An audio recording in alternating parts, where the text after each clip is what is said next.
If you have bought a gift for someone online or even dabbled with the idea of it, you have probably come across Etsy before. And I'd actually say, even if you haven't done that, you have probably heard of Etsy at least. You probably know Etsy through being a buyer, so I thought I'd give a little bit of perspective as to what it's actually like for a seller. I'm Jessie of Crochet by Jessie, and let's get into today's video.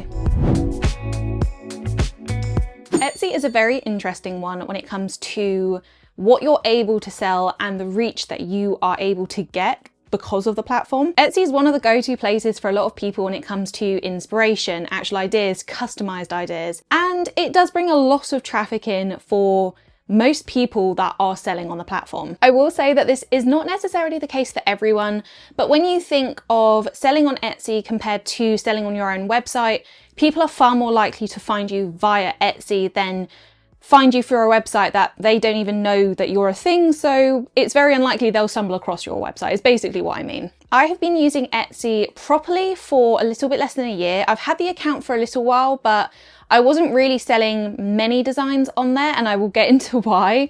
But I have had a lot of change and growth since, I want to say, the latter part of last year. So I feel like I'm now in the position to kind of really give my opinion, because before I feel like my opinion wasn't really valid because I didn't really know what it was like to properly sell on the platform. One thing I will say with Etsy, and maybe as a buyer you would notice this, is for my case, because I sell patterns, I have my patterns on several different platforms, and I have had some people reach out to me and say, why is it more expensive on Etsy? And the reason for that is fees. Initially, I was not planning on selling most of my patterns on Etsy, but I had so many requests to make them available on there. And I said to everyone that was asking of this, I will have to make them more expensive on there because the fees on Etsy are no joke. And people were happy with it. So that's what I ended up doing. But I still do have some people asking and saying, why are you charging more here and less here? And it is purely because if people want to order on Etsy, that is absolutely fine, but the fees are crazy in comparison to the other platforms. I am extremely fortunate because I'm not selling physical items. I don't have to worry about material cost. I don't have to worry about shipping or where I would have to ship it to. Everything is digital.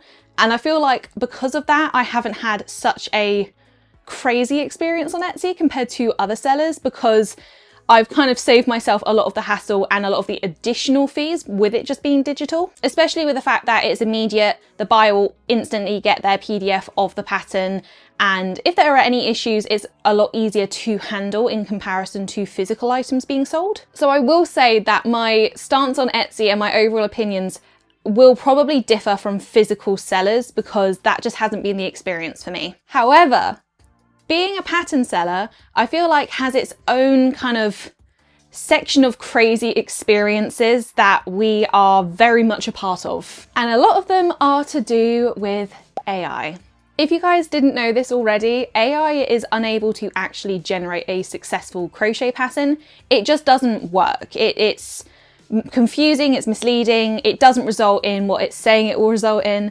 And unfortunately, a lot of people have fallen victim of purchasing AI patterns. Alongside that, there's also been two very interesting, distinct conversations that I have seen. And I've mainly actually seen this on Threads, which I've become a bit obsessed with because I'm not on X or Twitter or whatever. But I very much enjoy going through Threads because of it being linked to Instagram. And I've seen the same kind of things pop up quite a few times, so I kind of wanted your opinion on this as well. First of all, how to find or be able to tell apart an AI crochet pattern. First of all, you really need to pay attention to the cover photo because sometimes it can be difficult to tell, but if you really focus, a lot of the AI photos of crochet, you can tell it's AI after a little while. What I mean by this is that the stitches look too clean, and on top of that, they don't actually look like proper stitches. It isn't quite clear of how it's made. Like obviously you need the pattern for a reason, but when you look at a piece and you're thinking, I can't actually tell quite how it is constructed, then that is a big red flag. Arguably, the more polished a photo looks, the less realistic it is. And then because of that, it's more likely to be AI. There are amazing professional photos that get taken, but I feel like they still feel human. With AI, it is so exact and precise that I think it just kind of reveals itself a little bit in that way. And the interesting second part of this conversation that I wanted to have with you guys was something that I've just been noticing people talking about more and more online. And it feels kind of crazy as a crocheter, fiber artist, and a pattern designer that fellow designers have been saying what they've been saying. So I stumbled across a conversation on Threads the other day, and the person was a pattern designer, and they were saying about how frustrated they are that they're not getting any sales. It's really annoying them. They're not feeling motivated. Like, why is no one getting my patterns? And immediately the responses were, well, you've generated an AI photo of your pattern instead of actually showing the result, showing the actual plushie and using that photo. They've made an AI version of it. So because of that, people are going to assume that the pattern itself is AI, and it probably isn't. But how are people going to know from that? Because the cover photos are so important. And if the cover photo is AI, why would people purchase that pattern, if you get what I mean? I also find it really, really sad that other fiber artists and especially designers are using AI for just the purpose of selling their design in the first place, because AI goes so against everything that fiber art stands for. We're a craft that takes so much time and energy and care into what we're doing, and taking pride in presenting the photos of our patterns and our pieces the way we do.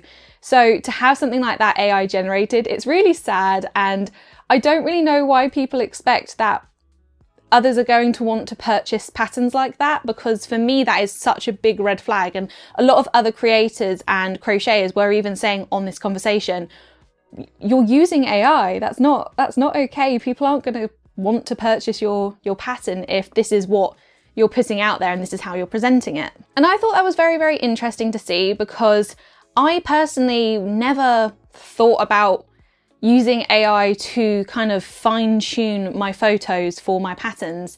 So it was a very insightful and interesting conversation to look into. And let me know in the comments below, would you guys ever be inclined to get a pattern where you think that the cover photo of the design has been modified a bit using AI? And if yes, why? If no, why? I'm just very curious to see everyone else's take on this. Another thing which, thankfully, touch wood, I'm yet to experience on Etsy are people stealing other people's designs and selling them to make a profit. Unfortunately, it really seems to be a thing on Etsy most of all. There doesn't seem to be a lot of luck when it comes to taking said pattern down as well. So yeah, it's not very reassuring. A lot of the stuff that I have seen out there is that unfortunately there's a lot of emphasis on the buyer and not a lot of support towards the seller when it comes to platforms such as this. I get what they mean. I feel like with the changing of the fees, changing of rules and guidelines, not keeping sellers in the loop as much, I definitely do understand where people are coming from with those claims. Again, I think if you're selling physical items, it's a far more extreme case of this. So maybe that's why I'm a little bit more neutral, because of the way that I do sell on Etsy. But yeah, it's a very tough one. It's a very controversial platform, I have found. Probably the most controversial that I have sold my patterns on, or that I'd even consider.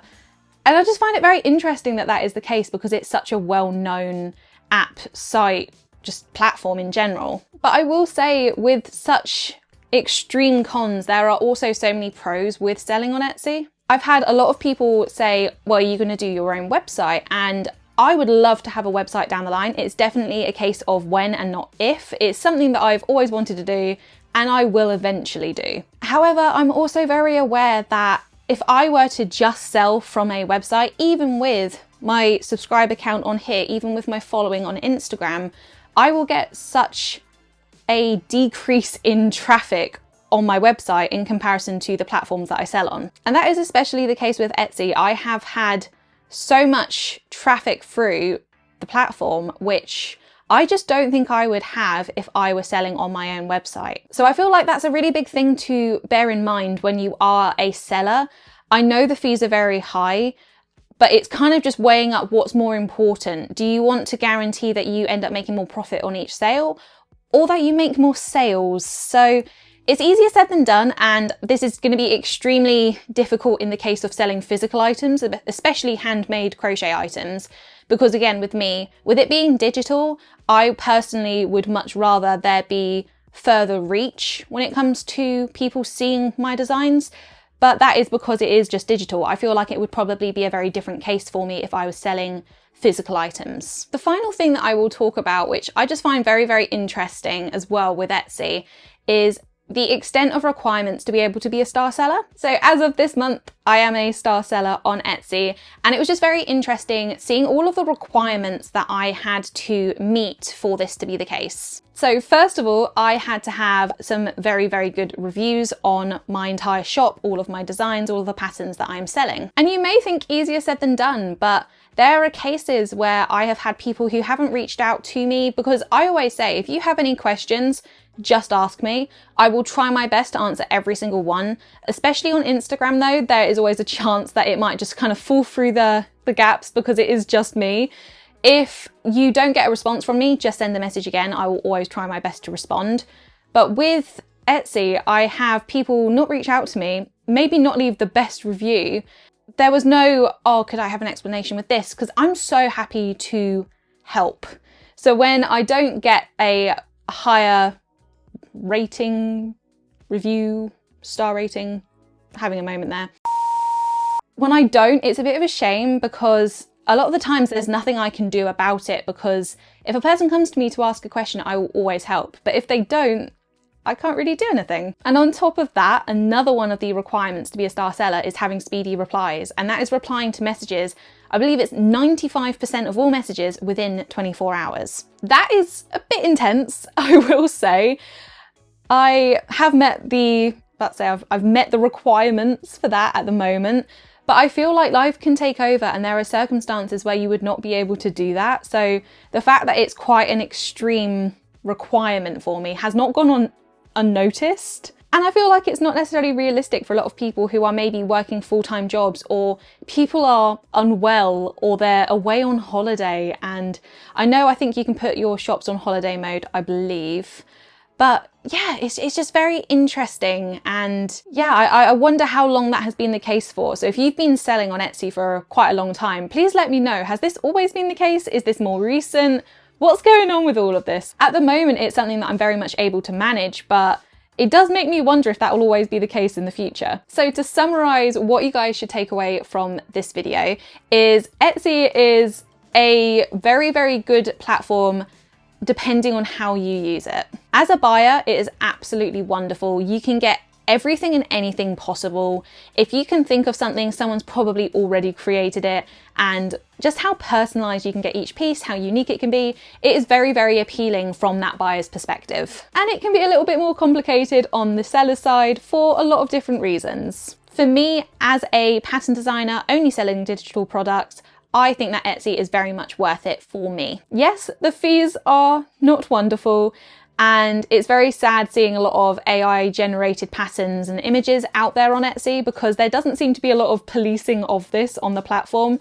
I feel like I would love the platform even more if they were maybe a little bit more on it in this aspect. But I feel like you just can't deny the amount of traffic that your shops receive whilst being on Etsy, because it just will not be that case anywhere else, I would argue. So in my case, it is very much worth selling on Etsy, and that may be controversial, but I know that I'm coming from a perspective where I do get a lot of the benefits and there's a lot less cons for me personally, given my circumstance. If you guys happen to sell on Etsy yourself, then please let me know in the comments below if you happen to agree or disagree with what I'm saying and why. I would be very interested in knowing what you guys actually sell and how that is impacted through Etsy, because I feel like there's so much that you can do on that platform, and because of that, everyone's going to have such a wide range of experiences as well with it. I've wanted to talk about this for quite a while, but I really wanted to sit back and just kind of gain experience as a seller on this platform.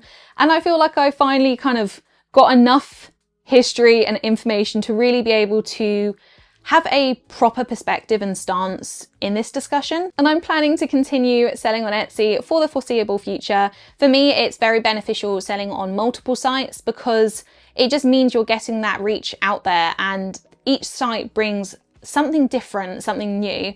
And because of that, I really enjoy each and every one of them. If you guys have stuck around to this part of the video, then thank you so much. And if you haven't already, please do consider subscribing as well as pressing the bell to be notified when my next video is out. I've really enjoyed talking about today's topic, and I feel like I could just keep going on, but these are the main points which I always come back to whenever I'm thinking about Etsy overall. And if there's anything else that you guys would want to add, please do let me know in the comments below. As always, I'm probably not thinking of everything. I very much doubt that I am. And again, people having different selling experiences, selling different products, you're going to have different things going on which don't relate to me at all, which I'm not going to be thinking about because of that. And I'd be really curious, just a little bit more insight as to how you guys are finding it as well. Thank you guys so much for watching this video, and I will see you in my next one. Bye.